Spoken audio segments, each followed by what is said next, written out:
अस्सलामुअलैकुम वरहमतुल्लाहि वबरकातुहू या अली अलैहिस्सलाम मदद। जी मोमिन, आज आपके सामने एक नई वीडियो के साथ आया हूँ और उम्मीद है कि आप इस वीडियो को देखेंगे और यकीनन आपके इल्म में मज़ीद इजाफ़ा होगा।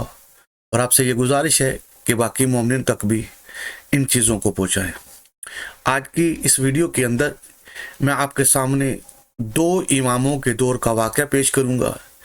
पहले इमाम ज़ैनुल आबिदीन अलैहिस्सलाम, उन्होंने अपनी इमामत पर कैसे दलील को कायम किया, और फिर उसके बाद इमाम मूसा काज़म अलैहिस्सलाम के दौर इमामत में उन्होंने अपनी इमामत पर क्या दलील पेश की। तो आज हम सबसे पहले आपकी खिदमत में जो वाक़या पेश करेंगे वो बिहारुल अनवार जिल्द नंबर 6 पर पेज नंबर आपको जो ये वाक़या मिलेगा 28 और 29 और 30 नंबर पेज पर मिलेगा। हवाला फिर से सुन लें। बिहारुल अनवार जो उर्दू के अंदर तर्जमा है, इसके अंदर पेज नंबर जिल्द नंबर 6 और पेज नंबर 28, 29 और 30, ये 3 पेज हैं।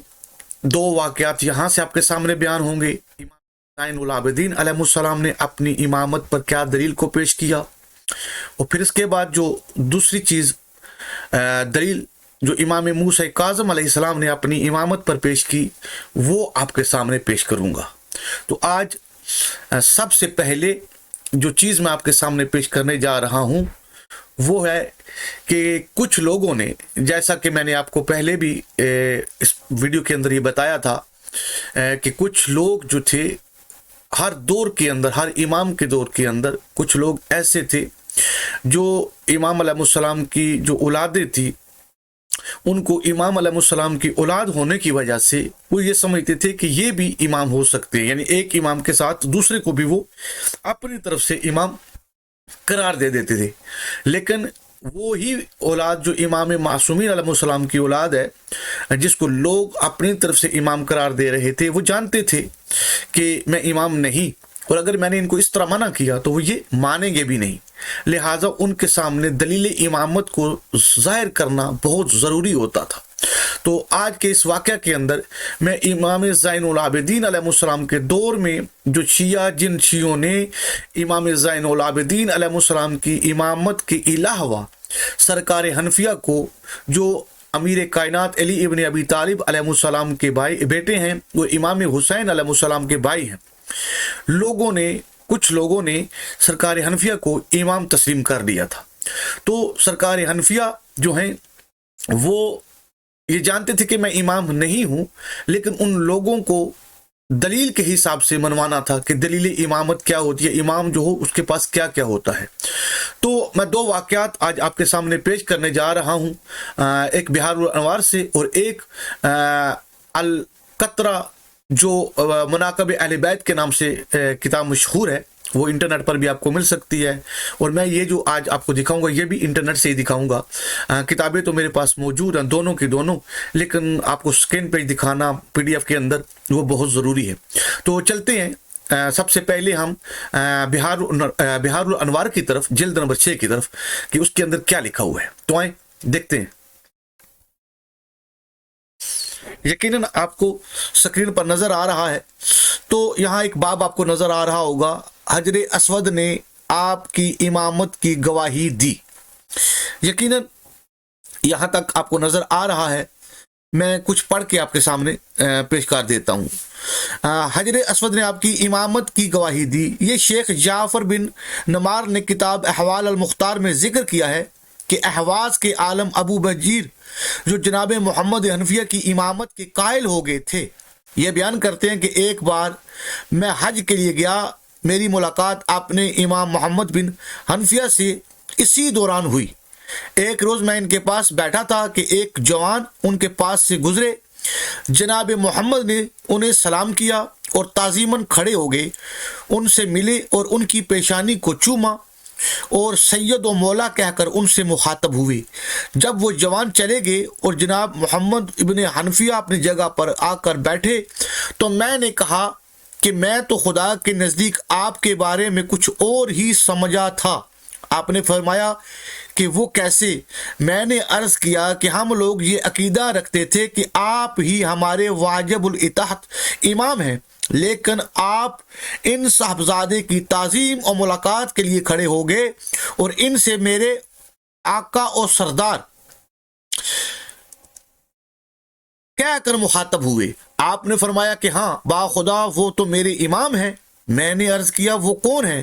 آپ نے فرمایا کہ وہ علی ہیں، میرے بھائی امام حسین علیہ السلام کے فرزند۔ ہم دونوں میں امامت کے بارے میں جب اختلاف ہوا تو انہوں نے فرمایا کہ کیا اچھا ہو کہ ہم اپنے بارے میں حجر اسود کو ثالث مقرر کر لیں، یعنی حجر اسود جس کی امامت کی گواہی دے دے اس کی امامت مسلم سمجھی جائے گی۔ میں نے کہا جمادات کو کس طرح ثالث مقرر کیا جا سکتا ہے؟ انہوں نے فرمایا کہ جس امام سے جمادات کلام نہ کریں وہ امام نہیں ہو سکتا۔ امام وہی ہو سکتا ہے کہ جس سے جمادات بھی گفتگو کریں۔ اس جواب سے مجھے شرم محسوس ہوئی اور میں نے کہا کہ اچھا حجر اسود ہی میرے اور آپ کے درمیان ثالث ہوگا۔ چنانچہ ہم حجر اسود کے قریب گئے، انہوں نے نماز پڑھی اور میں نے بھی۔ پھر آگے بڑھ کر وہ اس سے مخاطب ہوئے کہ میں تجھے اس ذات کی قسم دے کے سوال کرتا ہوں کہ جس نے اپنے بندوں کے عہد و میثاق کو تجھ میں امانت رکھا ہے تاکہ ان کے اس عہد پر پورا اترنے کی گواہی دے، یہ بتا کہ ہم میں سے امام کون امام ہے؟ چنانچہ خدا کی قسم حجر اسود بول اٹھا کہ اے محمد آپ اپنے بھتیجے کے حق میں امامت سے دستبردار ہو جائیں، یہ آپ سے کہیں زیادہ اس کے حقدار ہیں اور یہ آپ کے بھی امام ہیں۔ اور حجر اسود اپنی جگہ سے ہٹا، مجھے گمان ہوا کہ یہ گر جائے گا، چنانچہ میں ان کی امامت کا قائل ہو گیا اور ان کی اطاعت کو میں نے اپنے اوپر واجب سمجھ لیا۔ یہ یقیناً نیچے حوالے مزید لکھے ہوئے ہیں، آپ ان حوالوں کو پڑھ سکتے ہیں مزید اگر کوئی اس کے علاوہ بھی پڑھنا چاہے۔ اب میں ایسے آگے چلتا ہوں جس کے آپ کو نظر آ رہا ہے محمد بن حنفیہ کا دعوی امامت۔ ٹھیک ہے، یہ بھی اس ہی روایت کا جو اگلا آگے والا حصہ ہے وہ ہے، لیکن میں چاہوں گا کہ میں آپ کے سامنے یہاں سے کچھ پڑھ دے تو باقی سارا یہی ہے کہ حجر اسود کے پاس جا کے حجر اسود نے فیصلہ کیا، یہی آگے چل کے بھی آپ کو ملے گا۔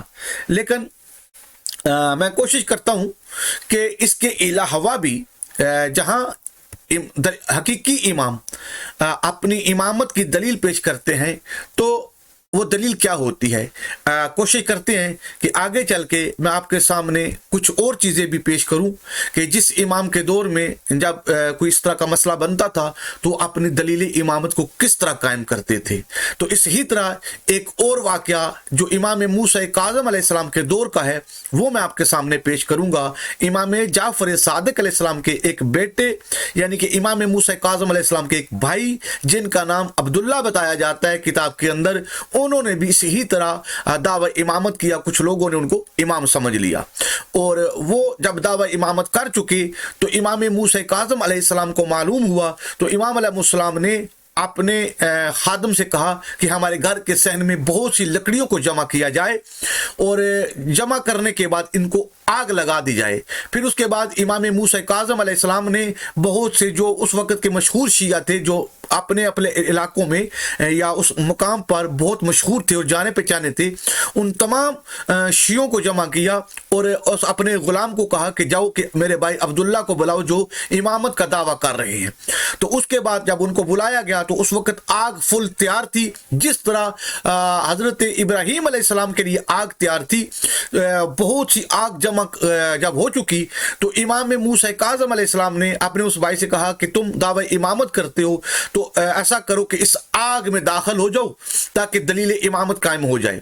تو انہوں نے کہا کہ نہیں، آپ پہلے اس آگ کے اندر داخل ہوں۔ یہ جہاں سے میں آپ پڑھ کے سنا رہا ہوں یہاں اس طرح نہیں لکھا ہوا، لیکن واقعہ سارے کا سارا مفہوم یہی ہے، لیکن جو میں نے دوسری کتاب سے پڑھا وہ آپ کے سامنے بیان کر رہا ہوں۔ لیکن اب میں آپ کے سامنے وہ حقیقی عبارت پیش کرتا ہوں تاکہ کسی کو یہ نہ لگے کہ میں اپنی طرف سے بنا کے کوئی بات کر رہا ہوں۔ تو آئیں دیکھتے ہیں اب یہ چوتھی جلد ہے، جلد نمبر 4 ہے، مناقب اہل بیت کی مشہور زمانہ کتاب ہے القطرہ۔ तो अलकतरा का उर्दू के अंदर तर्जुमा जिल्द नंबर 4 है, वो आए आके देखते हैं इसके अंदर क्या मिलता है। इमामत के लिए इम्तिहान, ये इसका उन्वान जो है ये है इमामत के लिए इम्तिहान। ये जिल्द नंबर 4 है, यकीनन आपको स्क्रीन पर नजर आ रही होगी। मैं कोशिश करता हूँ कि एक बार आपको दिखा दूं। ये ऊपर नजर आ रहा है मनाकब अहले बैत हिस्सा 4 पेज नंबर 268 PDF फाइल के अंदर ये आपको नजर आ रहा है। चले यहां से इबारत को पढ़ते हैं कि इसके अंदर क्या इबारत लिखी हुई है, ताकि मोमिन आपको मुकम्मल हवाला मिल जाए। तो यहाँ पर ऊपर 3 किताबों के हवाले भी लिखे हुए हैं, अल साकब फिल मनाकब और सरात मुस्तकीम में, या जहाँ से ये आयतुल्लाह मुस्तमत ने ये रवायत ली है, तो वो हवाला भी साथ में मौजूद है। मुफज़ल बिन उमर कहते हैं कि हज़रत इमाम जाफ़र सादिक अलैहिस्सलाम की शहादत वाक़या हुई तो हज़रत के बेटों में से एक बेटे बनाम अब्दुल्ला बिन जाफ़र ने इमामत का दावा किया। हजरत इमाम मूसा काज़िम अलैहिस्सलाम ने अपने गुलाम को हुक्म दिया कि कुछ ईंधन सहन के वस्त में इकट्ठा करे, फिर किसी शख्स को भेजा कि अब्दुल्ला को घर आने की दावत दे। वो आया। हजरत इमाम मूसा काज़िम अलैहिस्सलाम भी बाद शिया बुजुर्गों के हमरा घर में तशरीफ लाए। इमाम अलैहिस्सलाम ने हुक्म दिया कि ईंधन को आग लगाएं ताकि सुर्ख अंगारों में तब्दील हो जाए। फिर उठे और लबास समेत आग के वस्त में जाकर बैठ गए और कुछ देर इन लोगों से गुफ्तगू करते रहे। फिर खड़े हुए और लबास झाड़ा और अपनी जगह पर वापस आ गए। इसके बाद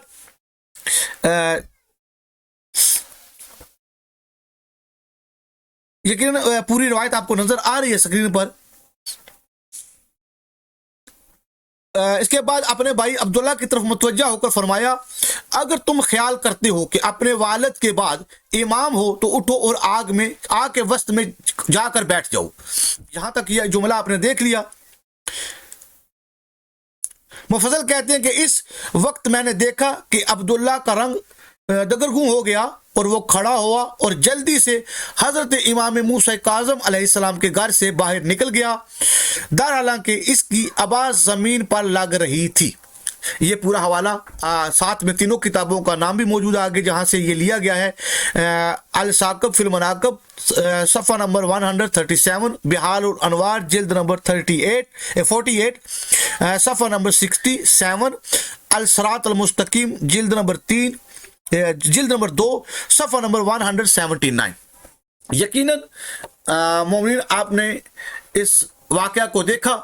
इसके अंदर जो है जब इमाम जाफ़र सादिक अलैहिस्सलाम के बेटे और इमाम मूसा काज़िम अलैहिस्सलाम के भाई बनाम अब्दुल्ला जब उन्होंने दावा इमामत किया तो इन पर भी, इस मकाम पर भी एक दलील इमामत को इमाम मूसा काज़िम अलैहिस्सलाम ने पेश किया। और दलील इमामत क्या थी? जिस तरह हज़रत इब्राहीम अलैहिस्सलाम के लिए आग ठंडी हो गई थी, गुलजार बन गई थी, इस ही तरह इमाम मूसा काज़िम अलैहिस्सलाम के लिए भी आग ठंडी हो गई। तो इमाम ने अपनी दलील इमामत को इस तरह पेश किया। तो अब भी अगर कोई शख्स दावे इमामत करे तो जो दलाइल इमामत है जब तक वो साबित ना हो तो हम उसकी इमामत को कबूल नहीं करते। तो आज के लिए इतना काफ़ी है। इंशाअल्लाह मज़ीद वीडियो का इंतज़ार करें। जैसा कि वो हमने सिलसिला शुरू किया हुआ है, हर इमाम जो है वो अपने बाद वाले इमाम को वसीयत और वसीयत के साथ क्या क्या मुंतकिल करता है। तो इंशाअल्लाह आगे चल के आपको वो सब चीज़ें भी जो हैं वो आपके सामने पेश होंगी। आज के लिए इतना काफ़ी है। दुआओं में याद रखिए। अस्सलामु अलैकुम व रहमतुल्लाहि व बरकातहू। या अली अलैहिस्सलाम मदद।